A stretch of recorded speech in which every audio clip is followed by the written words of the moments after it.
Welcome to the next of our press conference style interviews here at NDK 22. And introducing Lex Lang. Hi. Hello. What's up? How you doing? It's good.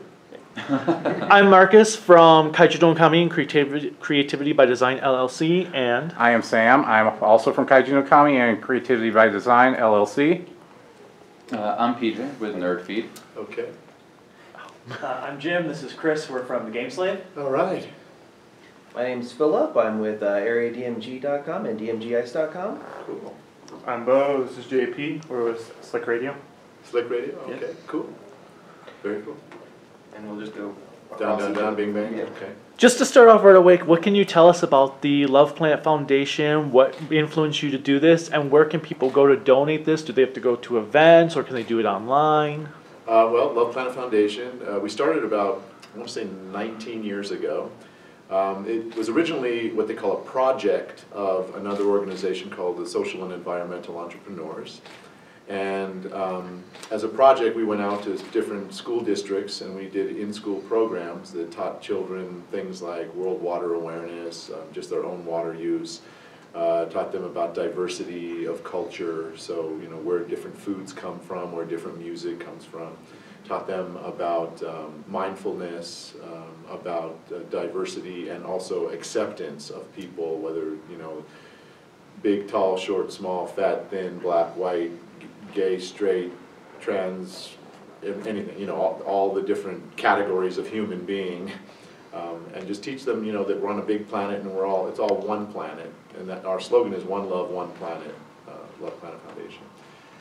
So now we were with the Social and Environmental Entrepreneurs for about 18 years, and we just got our own 501c3 determination letter, which we've applied for every year, and what that means is a lot of companies, they try to become nonprofit status as foundations so that they can not only do their own work, but that they can also donate to other causes as a foundation. And for several years we were turned down because we just didn't have enough under our belt. But this year we turned in all of our projects and we were given that determination. So we were given the green light. And so now we can do bigger events like these auctions at different cons and stuff. Our initiatives this year have to do with creating media content that is the same, not exactly the same, but that's similar to the programs we used to have in the schools. So not only can we provide them for the teachers to show at the schools, but we can also provide them to the Comic-Cons to show in between panels and show, you know, we're using a lot of voice actors, some well-known voice actors, to be a part of those presentations and media things. So that's kind of where we're headed. People can go online, they can donate at loveplanetfoundation.org, or catch us at an event like NDK Charity Auction or different anime cons, comic cons, and stuff like that. Well, Okay. Are there any like common traps for aspiring voice actors that people should avoid? Common traps for voice actors that they should avoid.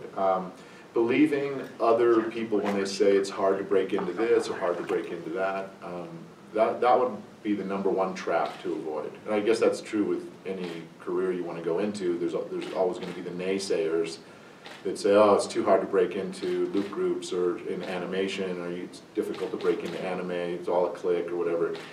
Those people are somewhat jaded because maybe they've had a couple of tries at doing it and maybe, you know, didn't have the success they were anticipating, so they felt sort of like, oh, it's too hard to do, and then they start these vicious rumors. Through my experience, if you continue, and this may sound a bit cliche, but if you continue to do what you love to do, then the universe sort of aligns itself to provide a big yes to continuing to do that. Yeah. Fantastic. Speaking of, you said you've been doing this going over and over again, pursuing it and continuing. Personally, I've heard your voice since I was little watching More Greymon. Yeah. And now More Greymon! More Greymon! And now getting up to the point where your voice is associated with one of the biggest studios, Marvel. Yes. How does that feel from pursuing that passion from then to now and having your name associated with something that large nowadays? Well, I can't say enough how like blessed I feel. Mm-hmm. You know, and it is really about just like really small steps. You know, it's 22 years now for me that I've been doing this. So, you know, a little small step here, a little small step there, and eventually you kind of, as long as you keep placing your attention on what your intentions are for your career or for your life, you kind of just focus on it a little bit each day and just kind of set the intention, but not be rigid with how the outcome has to look. So like, let's say my intention was to be a part of Star Wars, you know, because I'm a huge Star Wars fan personally, so I've always wanted to be a part of Star Wars. Well, early in my career, I had the chance to be on a bunch of different Star Wars video games. So like way back, like when it was GameCube, back in the day, I started doing those on a game called Rogue Squadron 3, and I started playing Han Solo, and I played Han Solo for the following 4 games, as well as playing Stormtroopers in all the games. And I kept doing that all the way until the new series, the last trilogy started, and they started having more games related to that cast. And I had the pleasure of auditioning and then receiving the role of Poe Dameron for Star Wars Battlefront 2, that video game. So my end goal really has always been to like be associated with one of the real movies, like to do my voice in a real movie. So even though I was like forging ahead with Star Wars, like I had my eye on the prize sort of to go to do these movies. And I didn't know how it was going to happen. And in my career, I started getting into what they call a loop group. And basically a loop group is one that when a film is being shot, let's say they're shooting a conversation between, you know, James Caan and Arnold Schwarzenegger at a table at a restaurant.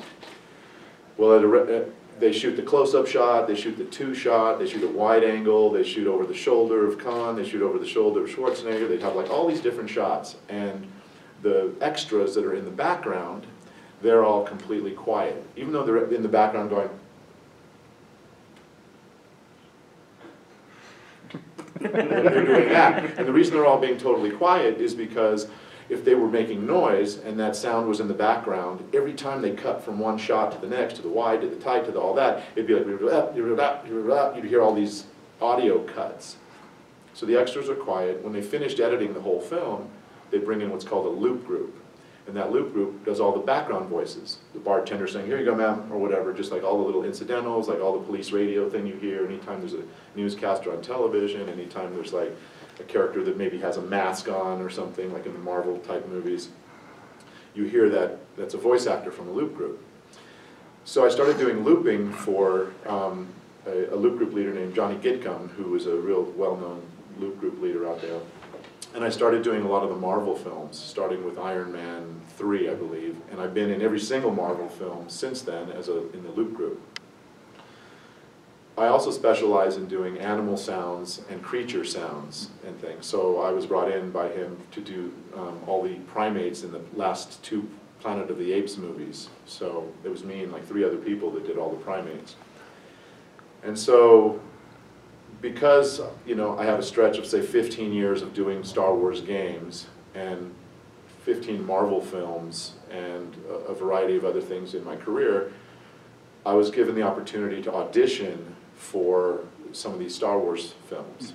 And because I played Stormtroopers my whole life, and Stormtroopers are in every single movie, I was hired to be part of this loop group, which had like 28 people in it. It wasn't just me and like 2 guys. 4 of us out of that, or 5 of us, a guy named Steve Bloom, a guy named David Collins, Sam Witwer, Yuri Lowenthal, and myself, we play all the Stormtroopers. And they had done a couple movies before me, but I've been in since Rogue One, The Last Jedi, and Solo also. In fact, we were allowed to kind of riff as Stormtroopers, you know, when we're doing this. And there's a scene, have you guys seen Solo yet, anybody? There's a scene where they're in the spaceport and they're pushing people along, and the Stormtrooper goes, move along, you know, whatever. I don't know if you remember the move along line. But that was me. And they put it in, and someone mentioned the other day, a fan said, hey, you know, when you come to think of it, in the Star Wars timeline, you said it first. which is kind of funny. So it's a long-winded answer, but you know, it's been about like creating the intention to do that, and then just kind of saying yes to what opportunities come up. You know, it didn't look the way I thought. Like in my mind, I was like auditioning for George Lucas or auditioning for, you know, Lucasfilm to be a specific part. But in reality, what ended up happening same end result, but what ended up happening was that I'm doing all these other movies. It's kind of building little notches on my belt to the point where I qualify to audition for the Loop Group leader, and then that audition got me onto the set where I'm doing the voices for it. So, and the feeling of being associated with a Marvel project, like, you know, the animation, like Avengers: Earth's Mightiest Heroes and stuff like that, like being able to play a character like Dr. Doom, like for me, that is like a thrill. I mean, I'm a nerdy geek basically myself. Like I follow all the sci-fi stuff. I love Star Trek, Star Wars, you know, the variety pack, and so I'm geeking out myself. You know, I've had an opportunity to play Batman a few times in my life. You know, we all know that Kevin Conroy is the, you know, we bow to Kevin Conroy. He's the Batman for everybody. But there have been a number of us, like Roger Craig Smith and Troy Baker, myself, Reno Romano, that we've played various, I call it Batman adjacent. But we've done that over the years, and, you know, like as a kid, we watched Batman our whole lives, you know. In fact, even in my not childhood, but like adulthood, I guess, I watched Kevin Conroy all the time. Like, so when I eventually was sitting in the Warner Brothers studio, and I'm with the cast of people, and when Joker's grandson in the show Batman Brave and the Bold, I played Batman in a story arc that's called Knights of Tomorrow, where Robin grows up, Batman is older, and he gives his cape and cowl to Robin, and Robin then becomes the new Batman, and he's fighting Joker, and at one point Joker looks up at this ledge and goes, "Who do you think you are?" And then he says, "I'm Batman," or whatever. And so, like, for me to be one of the 8 guys in the world that ever said that at the Warner Brothers studios, I was just pinching myself, like, how did I end up here? Like, oh my God, shh, don't tell anybody. I'm here, shh, you know. So it's a super, super thrill. That was a long-winded answer, but it's like a total thrill for me. So, speaking of ending up here, what do you think so far of non-DESCON 22 and Colorado in general? Well, I love Colorado. I've been to Boulder a few times. I've got some friends in Boulder. It's so gorgeous. I mean, I don't feel the mile-high altitude, you know, shortness of breath or anything. Like, I know some people have a real deal with it. Like, they get into like, you know. But I love that. And NDK, you know, it's my first year at NDK, and I love it. But the fans are so sweet, and, you know, they're more like friends than fans for me, because, you know, most of the time we work alone. When we're doing anime, we're like in a booth by ourselves. So when we get to meet people who actually watch the shows, who know often more about the characters than we do, you know, they know every line, every little plot twist, every relationship, you know. So when that's going on, it's a thrill for me also to be able to like interact and stuff. Some actors, you know, they're like, get me away, you know, like, don't stop me in the hall, please, you know, let's keep it moving, folks, you know. Whereas for me, I don't mind being stopped in the hall. You know, if I'm not going somewhere where I have like a time I have to be there, I'm happy to stand and talk and hang out, sign stuff, hug, whatever. So we're kind of your family? It is very family-like, yeah. I love it. NDK is my family, absolutely. I hope I get to come back. At the opening ceremonies, there were a lot of people that were like, this is my 22nd, you know, this is my 7th NDK in a row, you know, so hopefully we'll come back again, and if we do next year, we're going to bring all the content that we're going to be making in the interim from the charity stuff back with us and premiering some of that stuff too, hopefully. Yeah, you discussed earlier about how much you enjoy Marvel, DC, and Star Wars. Is there any way that those pieces of media have like influenced how you approached acting at all, or?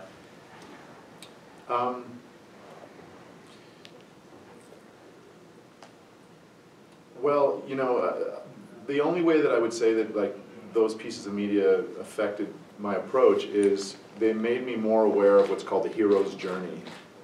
And the hero's journey, Joseph Campbell wrote a whole book about it, but it's basically an unsuspecting person gets yanked from their mediocre life and told that they have a destiny to fulfill, you know, some grand destiny of becoming, you know, a princess or a prince or some kind of, you know, ruler of sorts, and they always fight it first. They always rise to the occasion. Usually they have a mentor that happens along the way with them that ends up being killed at some point, and they have to rise above the, you know, the different dichotomy of like mourning their mentor but still staying on track with their destiny and stuff like that. Like Luke Skywalker is a perfect example of that. You know, he meets Obi-Wan, at a certain point Obi-Wan gets killed off, and he has to fulfill his destiny in another way. Yeah. And so, as an actor, it makes me more aware of like the arc of a character. And so I can approach it, if I know I have multiple episodes of a different character, I can try to start to think like, what's the arc of this character's journey going to be? And you know, are they doing the hero's journey, or are they the antithesis of that, like the villain's journey, you know, which is a little different than that. There's more drama, let's say, with the villain's journey. So in that way, yeah, they've helped. And you know, I love watching fantasy motion pictures like Lord of the Rings and all that kind of stuff. And so there's so many great performances. As an actor, you appreciate the nuanced performances of whether it be the on-camera people or, you know, like Andy Serkis, where he's doing these amazing, you know, CGI things, you know, mocap, and you really appreciate the little tiny touches that they put on. If you ever get a chance to see Cumberbatch as the dragon, have you ever seen that video? I've seen that clip, Who's yes. crawling around on Yeah. the floor and stuff, and it's just fantastic. It's just like, oh my God, what a, you know, cool job, you know? I hope to get to do some of that soon. So Lex, for you being a person who does several different types of acting, whether it be in video games, anime, American animation, or even with those loop groups, how do you tackle each different ones? Because you have to take a different approach with each recording of each style. Well, that's a great, you know, you're leading into the answer right there. It's a different style of acting for each one. So I know that when I'm going to a Western animation session, I'm sitting with a cast, and we're all reading through the entire script. So you get a feel for the flow of the show itself. You get a feel for like how the characters are interacting. So you approach it from a little more organic state of acting. For an anime or a video game, you're by yourself, you're just jumping from line to line, you're not seeing the context of the entire story. So like for anime, I might come in, you know, for Goemon, for Lupin, and they'll say, we call them loop numbers, you know, go to loop number 15, and I go to 15, and the line is, you know, we should probably leave Lupin, you know, and then I'll be like, well, what's just happened here? And the director will tell me, very basically, he doesn't go into like, you know, he was born, and you know, it doesn't go like way back there. It's just like, he just left the bank, and they might be caught for the robbery, so they have to leave. And you know, then you watch a preview in Japanese, so we can get the emotional content of it. And then we don't copy the Japanese, but we become aware of like what that emotional state is in the original, so we can sort of honor that original performance. And then for a video game, it's very different as well. We have like a whole script that's, you know, can be 2 pages, it can be 100 pages, but everything on that entire script are our lines. And we usually have to do them 3 times each, and sometimes with varying degrees of performance levels. You know, I did a video game called Evolve. I don't know if you've ever heard of that game. I play a character named Torvald, who's a big Norseman, kind of half man, half machine guy. And when I went to the session, Liam O'Brien, who's another voice actor, he's also on Critical Role and a couple other big things, he was directing that day. He said, let's go ahead and we'll take care of all your spoken word stuff first, because you've got a fair amount of vocally stressful stuff. And I said, okay, that sounds good. And so we did about 40 lines that were sort of talking. And about an hour into the session, he goes, why don't we take a break, and then we'll come back and do the vocally stressful stuff. And I said, how many lines do we have of the vocally stressful? And he says, about 1,600. And I go, 1,600, okay, so we start, and like one line is get to the generator, is one of the lines. So all of the lines that are the vocally stressful stuff, they want 3 ways. So he says, do one, like there's machine gun fire in the background, so you're yelling over, you know, I don't want to blow your mics out, but it's like, get to the generator, like a real strong yell. And he says, now there's a melee of like aircraft and, you know, things that are around you dropping bombs, and there's machine gun fire, so now you got to do one about 2 times as loud. Get to the generator, like a real loud one. And then the third one is you're in a ravine, there's flying aircrafts and whatnot all above you, there's machine gun fire and everything exploding, and you got to talk to a guy 100 yards up the ravine, you got to scream out to him to get to the generator. So it's like, and I picked a voice that's like a real deep guy. He's like, get to the generator! You know, it's like, it's already that voice going on. So you scream, you know, 1,600 lines times 3 at the top of your lungs. That's like, you walk away going, okay, see you guys tomorrow. You know, it's like you have 0 voice. And so the approach to that is a little different too. Like, I know that I'm going to have to blow my voice out, so I take breaks differently, I approach the performance differently. And then with anime, I said anime. Oh, and then with loop group stuff, you know, it's mostly improvised. So let's say it's at a hospital or something. Let's say it's at an X-Men movie and like they're all at a hospital waiting for, you know, whoever. All the background people, the doctors, the nurses, all that stuff is what the loop group does. Even though you don't hear it, it creates the atmosphere that, like, if you were to listen, you'd be like, oh, they actually are talking about a surgery right now, or they are talking about medical records or whatever. The good part is we get to have cheat sheets. So we might have a list of medical procedures, and we use those during the improvisation that we're doing. You know, okay, you're playing those two doctors in the back. One guy's like doing this, and he's talking to somebody, so it's like, yeah, they had a cardiac infusion and we're looking to see, go ahead and check their blood pressure, bring me the blood panels, you know, that you can talk and improvise. So that's kind of an improvised performance level on that stuff. So it's really an interesting career because it used to be that each of these categories had their own fan bases. Gaming had like gaming conventions, anime only did anime conventions, all the Marvel and things was only like at sci-fi conventions. Then you had Star Trek conventions, you had Star Wars conventions. But with Comic-Con and these different types of Comic-Con, especially pop culture, is just merged. So now all those little pieces are all in one place. And so for me it's great because I've had my fingers in all those pieces all along. Now finally they're kind of coming together, and you know, it's more exciting because my body of work seems to be bigger when it's all together, as opposed to like, oh, you did these and you did these, and you know, that kind of thing. So, I don't know if I answered the question. Yeah, you answered exactly how I was hoping. Okay. Do you Google yourself? Google myself? I don't Google myself. I think I have a Google alert for when my name comes up in Google, and it just sends me a little email from time to time, but I don't really Google myself. I check my IMDb to make sure that my credits are being posted up on IMDb. It's mostly correct. They've left out a bunch, and it's difficult. You know, you can put in, you can edit, you know, like send a request to like update your resume or whatever, but they rarely get to it, you know, like every once in a while they'll send back something saying, oh, we've added this directing thing to your resume or whatever, but.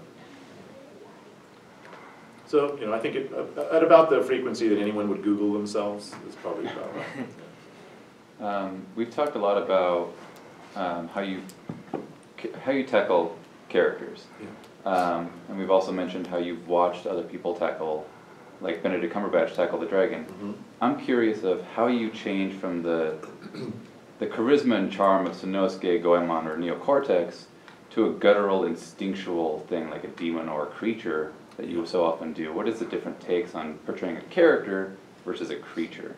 How do you go about that?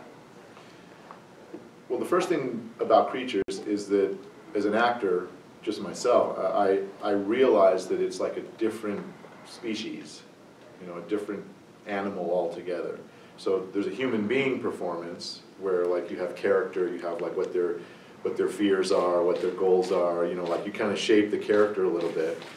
But then there's creatures, in which case you first look at their physicality and you say, are they a big, you know, ogre-like thing? What's their mouth look like? Do they have, you know, fangs or teeth? Do they have jowls that are slobbering? Like, what's going on with their physical characteristics? And so that's like the foundation of like where the voice print might come from. So like something with fangs, you know, you can see, you can feel the teeth of it, right? Where something that has the very, you know, jowly kind of thing, it right away affects like where the voice is coming from. So in that sense, you know, you start by realizing it's a species of its own. Sometimes they merge, like I play Char Male in Guild Wars 2, and so that's a Char, this giant, you know, creature, but he speaks English, you know, and so at that point I rely on the director to give me tips as to like what that character is about. Are they noble? Are they deceitful? Are they generous? Are they, you know, and those adjectives start to mold what that character is about. And then in terms of what the vocal print is like, generally the voice director will show me a photograph and say, what are your ideas? Unless they have a specific idea, like if we're doing something that's already been in another country, they might show me what that other country's performance is like and say, we kind of like this part of it, but we don't want to copy it. We would rather just like take the part where it sounds sort of hissy because he's a snake guy, and we'd like to incorporate that, but we don't want to get so hissy that it's like creating sibilance on the mic all the time, you know. Maybe you lower it a little and it still sounds hissy, but it's not like where you're hearing that on the mic the whole way. So, and there's a lot of, every project really is kind of a different approach. It's like a plane landing on a runway at a different airport, you know, like you approach differently and you know you've only got so much runway to land on. You know, the director helps so much. I can't, you know, accentuate and express enough how much the director helps. So, since we have only a brief amount of time left, I would say, is there anything you'd like to go ahead and like promote that you just finished or that you can talk about? And where can people find you online? Okay, let's start with that. Where can people find me online? lexlang.com. That's a good one. And all my social media links are on that. So if you go to lexlang.com, you can, you know, find my Facebook, Twitter, Instagram links. But if you don't go to lexlang.com and you go to those other places, it's just at lexlang. Let's see, projects that I'm finally allowed to announce. I can't tell you what I'm doing in it yet because it hasn't premiered, but Star Wars Resistance is a new animated series that I play a main character in. And so for me, like we were talking about, like those goals, those dream goals and stuff like that, you know, ever since Star Wars started doing animation, even back Clone Wars and, you know, that, and then Rebels and all that, I've just been like, oh, please, I gotta get on it, I gotta get on it. And you know, Clone Wars finishes, and then the next one starts, and it's several seasons, it finishes, I'm like, ugh. But then an audition pops up, you know, and most of the time for Star Wars stuff, they don't tell you it's a Star Wars audition, they just say, here's the audition, it's a character, it's a whatever, you know, a soldier or whatever it might be.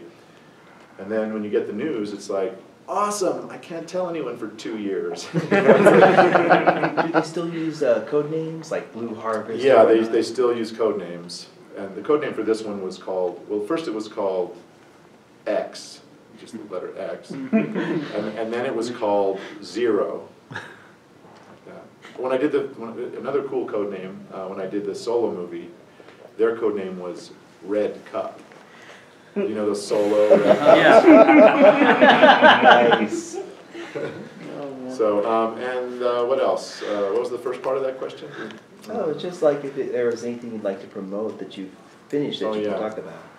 Yeah, I think, you know, that show right now is my main one I'm really excited about. I also just did Jojo's Bizarre Adventure anime. I play Angelo. It's funny because in my script it said Angelo, but in the credits it said Angelo. And I just think maybe a Japanese person was dictating to someone else. You know, he's played Angelo. So, which is kind of funny. But that's fun. I haven't been on that show yet, and that's one I've been wanting to do. Also, Lupin the Third has a couple new installments coming up, and we're getting ready to do another new movie for Lupin. I play Goemon in that. And besides that, just, you know, trying to keep a balanced life and stay focused, stay healthy, you know, because that's real important in life. And, stay grateful, because I think, you know, what do they say, attitude of gratitude is the key to success. You know, wake up, be grateful for being able to breathe, being able to walk, you know, those simple things, and the rest of the day is just gravy. So an attitude of gratitude will increase your latitude. Yeah, I like that. I haven't heard that last part yet. That's awesome. It can often be challenging for artists to make a living off of their work. At what point in your career did you actually find that you were going to be able to, you know, live off of just voice acting or acting in general? Well, 22 years ago is when I took the leap of faith, stopped doing other work. But what's interesting, I was talking to someone this morning, the real interesting, you know, every month is a leap of faith, because unless you're on a show, like I'm on Curious George, I play the doorman and his dog Huntley. It's an animated series for kids. And that one I know that like at the beginning of the season, they've got 12 episodes they're doing. I might be in 4 or 5 of those episodes, sometimes maybe a couple more. So in that sense, I know there's work coming. But every month, every single month, on the first of the month, when I look at my calendar, there's 0 jobs in that.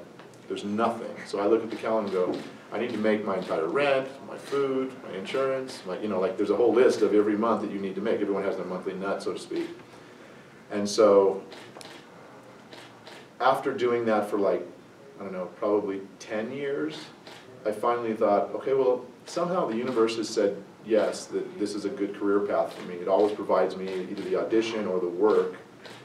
And so I'm going to just go ahead and trust that that's going to continue, and I'll just keep auditioning, and I'll just keep being an actor, and I'll just keep putting myself out there, and, you know, keep meeting the people that do the jobs, and keep meeting the producers and that sort of thing, and then keep auditioning. You know, I was also telling them I probably do about 1,500 to 2,000 auditions per year, and I do it from my home. I have a little studio at home, and I record them at home. I send them to my agent. And that might give me 40 or 50 jobs for that year, which is good. It's at least once a week, you know, a different kind of job. But that ratio is like, you know, 99 to 1, no job from the audition, you know. So that's another leap of faith. It's just like, I'm just going to keep auditioning. And, you know, on-camera actors have it a little worse because they kind of cling to that audition they just did. Like, oh, I wonder if I'm going to get it. I wonder if I'm going to get it. I wonder if But when the quantity of auditions is just so massive, it's like, okay, I'm letting that one go. I don't know. Okay, I just auditioned for a Taco Bell commercial. I just auditioned for a new anime. I just auditioned for a new video game. Forget about it, because if I get my head like, I need to have that, I need to have that, then I'm not present anymore in the now. And so that's, having a now moment sort of approach to life is way better than like thinking too hard about like, what if or what just happened. The flow seems to go better. Yeah, I have that leap of faith, but based on empty schedules, you know, you know, and the fact that it's happened. So now 12 years into it going, okay, it's empty again this month, but I feel like something will come. And there are months where like, it'll just be all auditions, you know, because sometimes, it's always in the acting world, I think, ebb and flow. So all of a sudden you'll have a bunch of great jobs and I'll go, God, I made all this money this month, it was great. But I got to sock some of that away because I might have a blank month next month just auditioning, and I better have enough to cover my monthly expenses, you know. And so that's the basics, you know. I just try to stay positive, you know. But like anybody, you know, we can get down. We have upsets. We have, you know, deaths in the family. You know, we have illnesses. You know, like all that stuff that is normal human being, we continue to do. But try to just, you know, continue to, like I always tell people, even though it sounds cliche, do what you enjoy doing. Like, at least put an hour a week, if not an hour a day, into something that you actually love to do. And it might be paper mache, it might be, you know, carpentry, it could be drawing doodles or whatever. But if you do that, at a certain point, you're going to have a lot of practice in that area. And you're also, if you're like an artist, creating things, you're going to have a bunch of content that you can show other people that you've done, and that might lead to like actual work in that particular field. So just keep doing what you love. And that's all the time we have for today. And on that note, Yeah. keep doing what you love. Thank you guys. It was nice. Thank you. Thank you.